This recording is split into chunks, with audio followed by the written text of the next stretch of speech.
A pair of young fishermen from rival Montgomery and Clark counties teamed up, and their unlikely pairing led them to winning the High School Fishing World Championship. WKYT's Jessica Umbro spoke with the dynamic duo and one of their parents about what this victory means to them. We had no clue that these would be sitting here with us.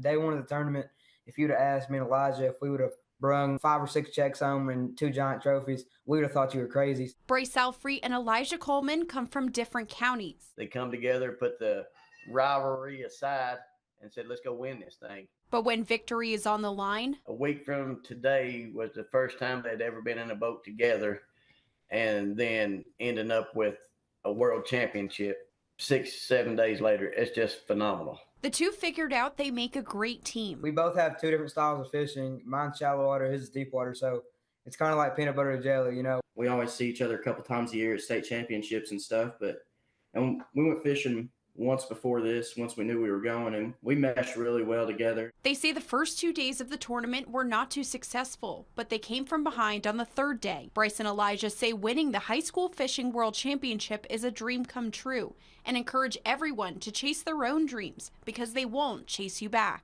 We got a 1,000-piece jigsaw puzzle, and we've only put together the first 100 pieces, I believe, and this is just one little leap of our goal that we have is, making it big in the fishing industry. Jessica Umbro, WKYT.